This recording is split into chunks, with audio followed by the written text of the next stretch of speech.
What's going on, you guys? It's your man the Grass Ninja. Welcome to the channel. In today's video, I want to focus on something I've seen floating around. I've also noticed this myself when I first read the chapter.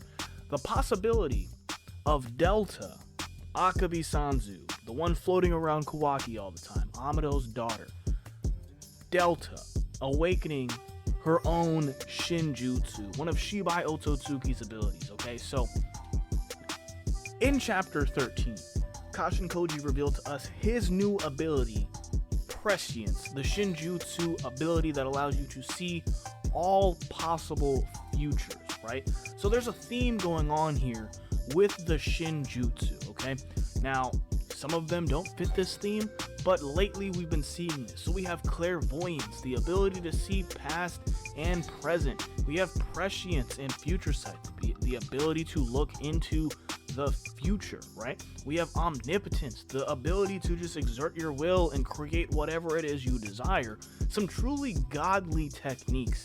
And now we have this whole revelation that all of the members of Kara, all of the inners, right, were implanted with Shibai's cells in the attempt to awaken one of his various Shinjutsu, right? We have Code with the claw marks, Damon with the ability to reflect all attacks, Ada, she has clairvoyance and omnipotence due to the Senrigan.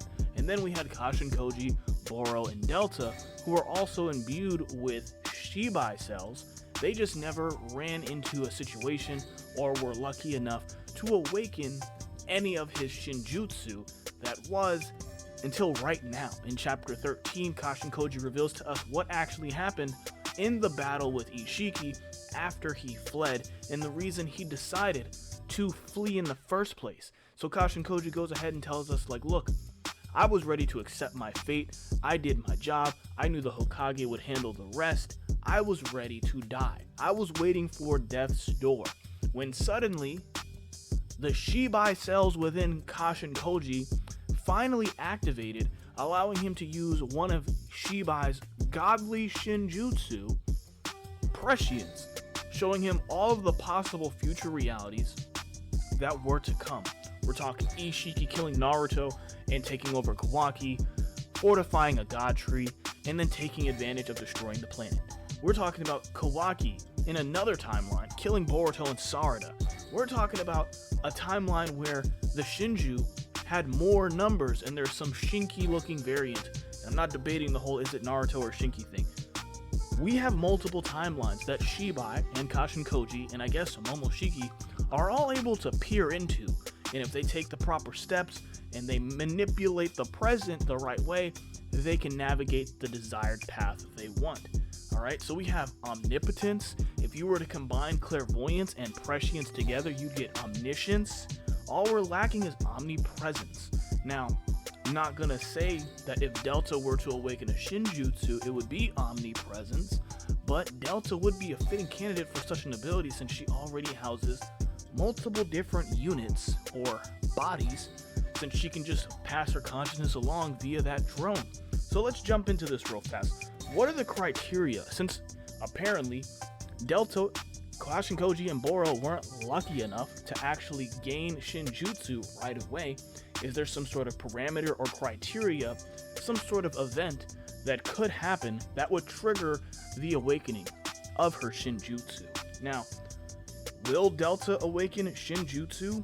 Well, since chapter 13 revealed to us the scope of Kashin Koji's new power in the form of future sight or prescience, right, the ability to view all possible futures, we also learned the conditions required or the conditions he went through to make that happen, right?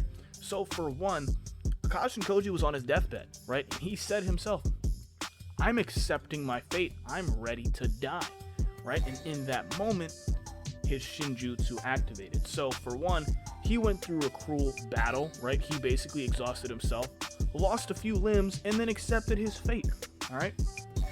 For two, he already had Shibai cells or some sort of Otsutsuki manipulation done to him, right? So now we know.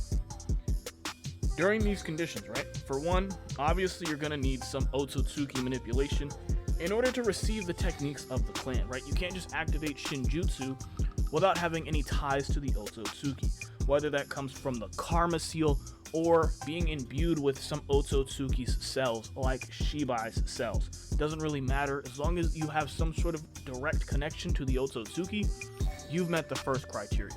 And the second one, you're going to need some sort of trigger or event that will kick off the actual awakening, right? I know Kashin Koji says it came down to luck, whether or not you got a Shinjutsu or not.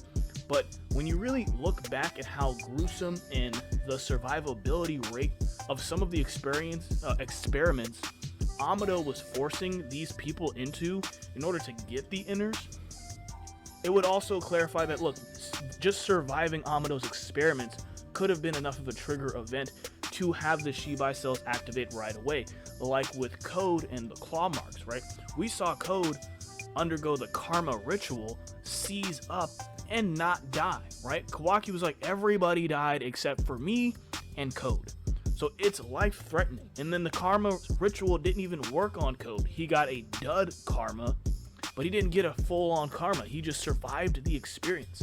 And we don't know how early on it was for those Shibai cells to even be implanted in him, but he already has Otsutsuki essence due to that karma seal. So trigger event, Otsutsuki manipulation, Shinjutsu, right? And here's some other examples of what I mean that are more grounded, right? Kawaki and his karma and dojutsu awakening. I'm talking about the second time he was branded with the karma seal. So obviously, Kashin Koji killed Jigen, forced Ishiki to resurrect, and that erased the karma seal on Kawaki, right?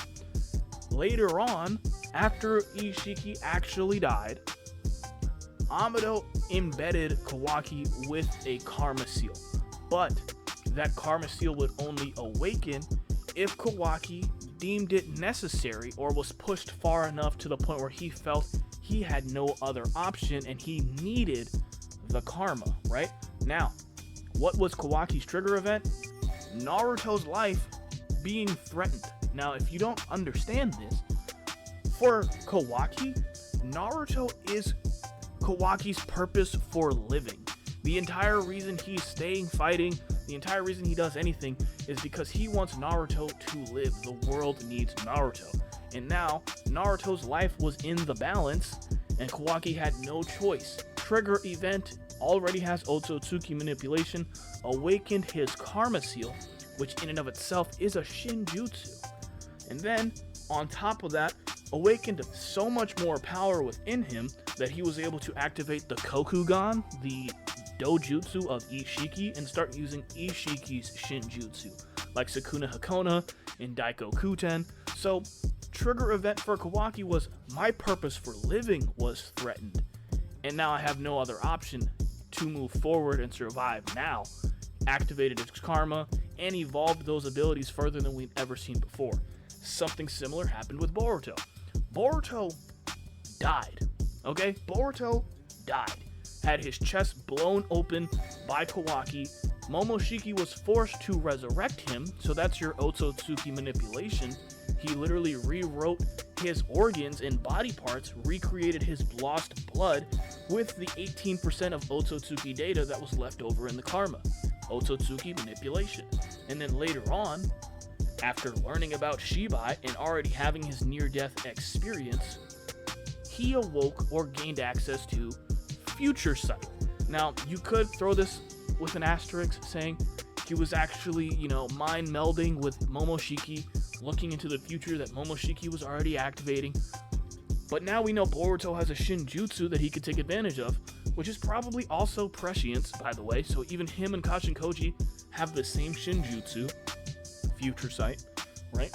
And then we have Kashin Koji awakening his Shinjutsu the way he did in chapter 13 on his deathbed, near-death experience. And he was like, I have no point in living anymore.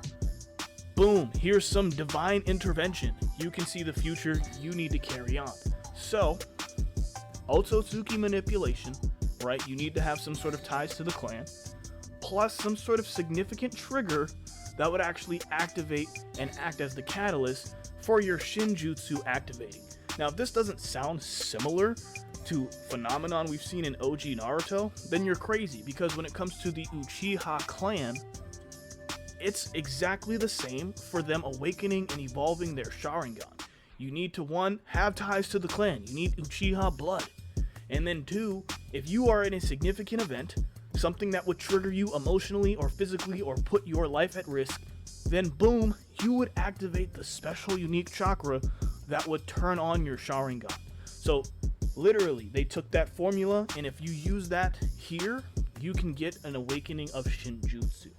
Now that we understand the appropriate necessary requirements for triggering your Shinjutsu to awaken, let's just make sure that Delta has all of those prerequisites and actually fits in the criteria. Because first things first, does she have ties to the Otsutsuki?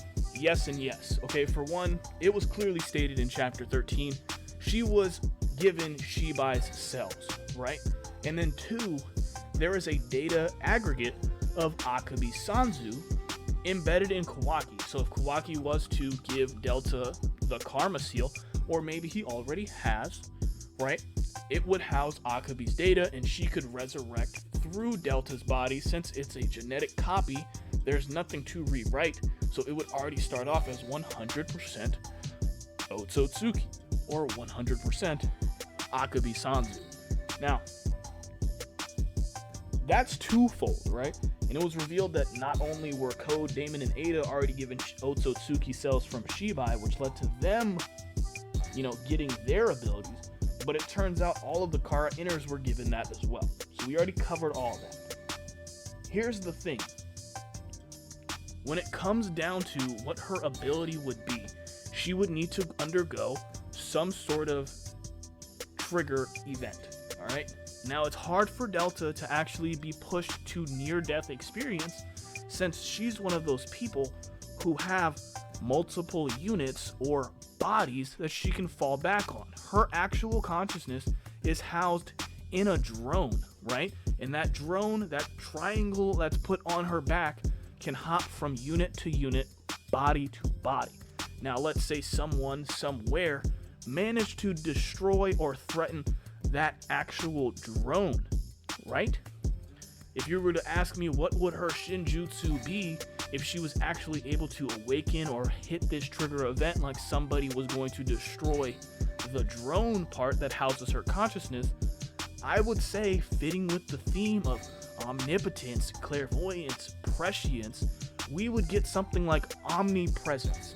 Delta would have the ability to create bodies wherever she wanted them to be, so she could exist everywhere, right? It would basically be another form of immortality. Instead of resurrecting with karma, you would just have to kill all forms of Delta across the board, which would be nigh impossible if she had omnipresence, because she would be able to create bodies at will, right? Now, maybe there's still some core you can destroy because it's overpowered, but we don't know what Shibai's abilities truly were.